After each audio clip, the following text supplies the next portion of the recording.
We have been watching Karen, our super user. Karen is a Diamond member at Hyatt Hotels. Diamond members are our highest level of loyalty.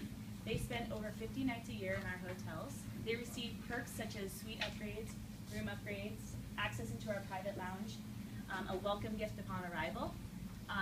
But they weren't engaged upon the arrival process. So with the Diamond Touch program, we started contacting our Diamond members 3 to 4 days prior to them arriving to the property, communicating with them, connecting with them, making sure that their arrival process is everything that they want. And through that, we typically broke the mold on how we connect with them. Showing in our metrics, we had hit a plateau of about 50% as a height. At the start of our program, our Diamond member check-in now for the month of February is 80%. Yeah, and the Diamond Touch program has really been the game changer here. So in the past, Karen, our Diamond member, she would have to wait until she was checking in to request a room upgrade, for example. And our front office agents would feel really stressed and anxious because they felt that they weren't always able to deliver.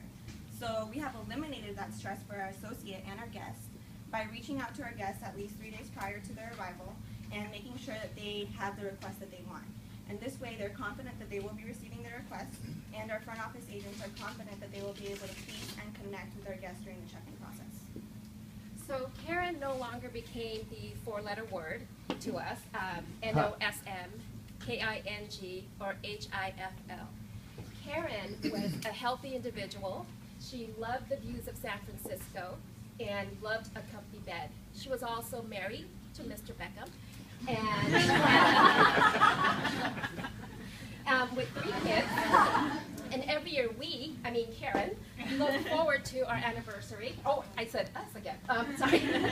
To San Francisco at the Hyatt, and they came in for their 10th year anniversary and are booked for every year. So how has this experience changed us? Well, I'm no longer Gabby, recruiting manager. I'm now Gabby, Grand Hyatt, San Francisco. And I'm no longer Melita, Director of Catering with slow-moving projects. I am now Melita with multiple design sprints. I'm no longer Jessica, Front Office Manager. I'm now Jessica, the designer.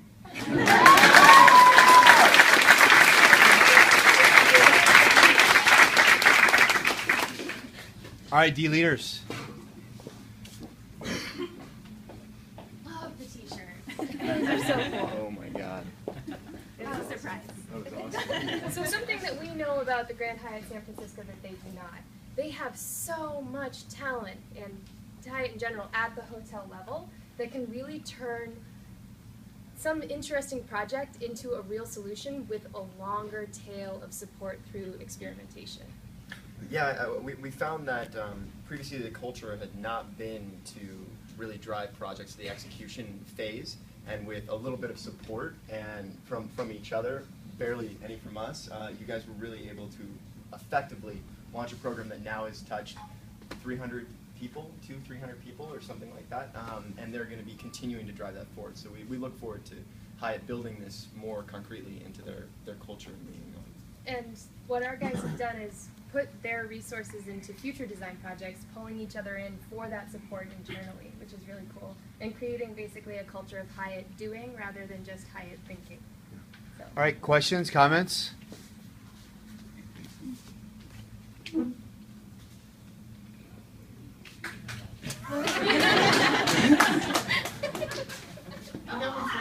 Yeah, go. Hey, I want to know, what are the new projects you're leading? What's one of the new projects that you watched out?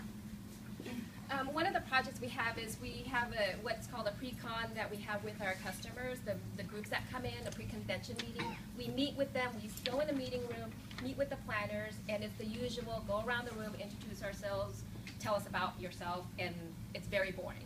So we decided, as a couple of departments have joined together to apply this process, and we're going to revamp the whole process and test it. Actually, it's being tested right now with several groups this week, and we're hoping that it becomes successful and we can roll it out to the rest of the company. Question over here. Yeah, as you started to scale up, at some point you started to bump into the problems. What was the most significant problem, and how did you end up getting through it? I know at least for my customer that I spoke to, there's some customers that I spoke to, there were a lot of things, at least for San Francisco and in the city, that they wanted to do, So my customer, he wanted to print something, he wanted a massage. Another customer wanted a bus route for a location they were going to. So all these little things that they didn't have time for, we were able to do. So when they checked in, we had all that information. So I think we were able to diffuse some of that anxiety of traveling that most people, well, a lot of people that don't travel often. Did you run into any pushback from the organization? Great. I have a question. Go for it. Is there a way you guys could actually make this prototype portable to a level below Diamond membership to encourage them to become Diamond members? Yes, we have definitely already started thinking about that and how we want to incorporate this with different levels of our membership. I have a question.